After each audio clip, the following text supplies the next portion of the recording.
मैंने आपको इससे पहले की वीडियो में पत्र के महत्व एवं पत्र के प्रकार के बारे में बताया है।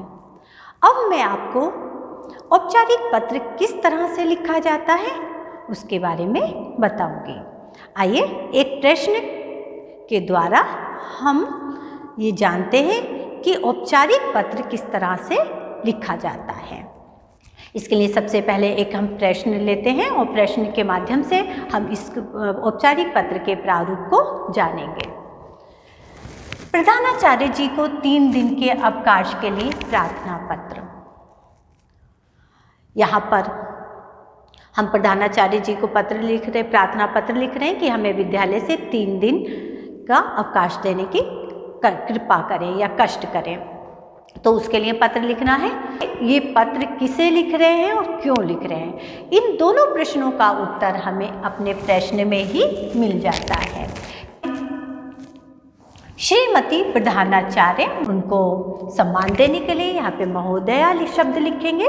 यदि यहाँ प्रधानाचार्य होता तो यहाँ महोदय शब्द आता, क्योंकि वह स्त्री हैं तो ये प्रधानाचार्य महोदया। कैंडलविक पब्लिक स्कूल ये कहाँ पर है? विद्याधर नगर, जयपुर। तो यहाँ हम इसे लिखेंगे। ये लिखने के बाद हम एक लाइन छोड़ेंगे। उसके पश्चात हम ये पत्र हम क्यों लिख रहे हैं, ये पत्र हम 3 दिनों के अवकाश के लिए लिख रहे हैं। तो यहाँ हम लिखेंगे 3 दिनों के अवकाश के हेतु पत्र। तो इसे हम पत्र लिख रहे हैं तो ये हमारा विषय है। विषय लिखने के पश्चात हम एक लाइन पुनः छोड़ेंगे। इस लाइन को छोड़ने के बाद हम लिखेंगे महोदया, संबोधन करेंगे उनको महोदया। बच्चों, यहाँ से लेकर श्रीमती प्रधानाचार्य से लेके महोदया तक ये पत्र का शीर्ष भाग कहलाता है। शीर्ष माने पहला भाग, ऊपर का हिस्सा कहलाता है। तो ये पत्र का शीर्ष भाग कहलाता है। इसके बाद हम पत्र का मध्य भाग अर्थात पत्र की विषय वस्तु, हम ये पत्र क्यों लिख रहे हैं, क्या कहना चाहते हैं, ये हमारे पत्र के मध्य भाग में आएगा, विषय वस्तु के अंतर्गत आता है। प्रार्थना पत्र लिखते हुए सविनय निवेदन है कि, इतना तो आपको जो आप प्रार्थना पत्र लिख रहे हैं ये तो आपके 4 शब्द अधिकतर पत्रों में ही आते हैं, पत्रों में लिखे जाने चाहिए।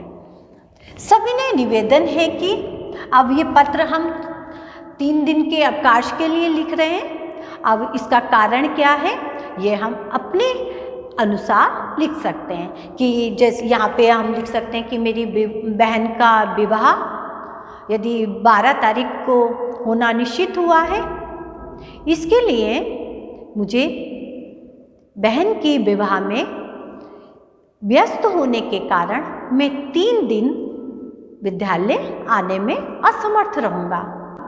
यहाँ तक हम एक पैराग्राफ में लिखेंगे। यहाँ जगह कम होने के कारण मैं यहाँ नहीं लिख रही हूँ। ये हमारा ये 2 लाइनों में आ गया है। इसके बाद हम दूसरे पैराग्राफ में जब इसे शुरू करेंगे तो 2 फिंगर का हम गैप देंगे, यानी 2 उंगलियों की जगह छोड़ेंगे और हम अपना दूसरा पैराग्राफ शुरू करेंगे। जब भी हम कोई पत्र लिखते हैं तो ये कम से कम 2 पैराग्राफ में उसकी विषय वस्तु होनी चाहिए, इस बात का ध्यान रखिएगा। हम दूसरे पैराग्राफ में लिखें, अतः आपसे विनम्र प्रार्थना है कि मुझे, आपको जिस समय से मुझे दिनांक, आपको जिस दिनांक की से छुट्टी चाहिए, आपकी बहन का विवाह होना 12 तारीख का निश्चित हुआ है, तो 11 फरवरी 2021 से 11, 12 और 13 फरवरी 2021 तक का अवकाश प्रदान करने की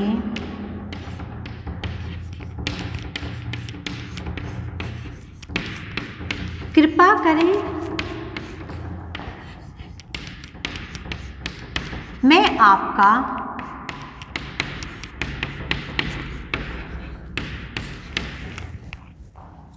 आभारी रहूंगा।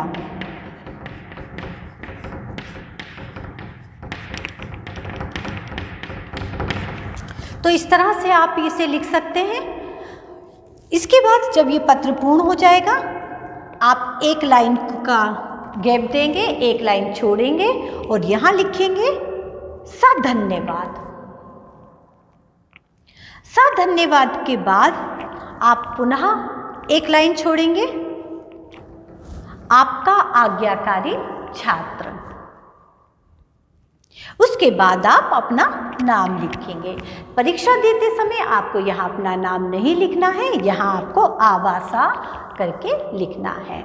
लेकिन व्यवहारिक तौर पे जब आप प्रार्थना पत्र लिख रहे हैं अवकाश के लिए, तब आपको अपना यहाँ नाम और अपनी कक्षा लिखनी होगी। यहाँ अपनी कक्षा का विवरण देंगे और दिनांक लिखेंगे कि ये पत्र ये किस दिन लिखा जा रहा है। तो इस तरह से आप 3 दिन के अवकाश के लिए कारण आप दूसरा भी ले सकते हैं। मैं आपको दूसरे कारण के द्वारा भी समझाती हूँ। यदि आपको बुखार आ रहा है और आपको 3 दिन का अवकाश चाहिए, तो आपका ऊपर से लेके महोदय तक का भाग यही रहेगा। उसके बाद आपका सविनय निवेदन है कि मुझे बुखार आ गया है, जिसके कारण से मैं विद्यालय आने में असमर्थ हूँ। डॉक्टर ने मुझे 3 दिनों तक घर पर आराम करने की सलाह दी है। अतः यहाँ से आ जाएगा। अतः आपसे विनम्र प्रार्थना है कि मुझे दिनांक 11 फरवरी से 2021 से 13 फरवरी 2021 तक का अवकाश प्रदान करने की कृपा करें। मैं आपका आभारी रहूँगा। तो इस तरह से आप जो है पत्र आपको जो कारण है आप उसको पहले पैराग्राफ में दे सकते हैं। दूसरे पैराग्राफ में आप इस तरह से लिख सकते हैं। एक लाइन को छोड़ेंगे, फिर आप सधन्यवाद लिखेंगे। सधन्यवाद लिखने के बाद फिर एक लाइन छोड़ेंगे। एक लाइन छोड़ने के पश्चात आप लिखेंगे आपका आज्ञाकारी छात्र, अपना नाम लिखेंगे, अपनी कक्षा लिखेंगे और दिनांक लिखेंगे। आपका आज्ञाकारी सधन्यवाद से लेकर और आपका आज्ञाकारी छात्र, ये आपका पत्र का अंतिम हिस्सा है। आपका शीर्ष हिस्सा ये मध्य भाग, पत्र का ये मध्य भाग ही रहेगा और ये पत्र का अंतिम भाग रहेगा। आशा करती हूँ आप इन बिंदुओं पे ध्यान देकर अपने पत्र को लिख सकेंगे। धन्यवाद।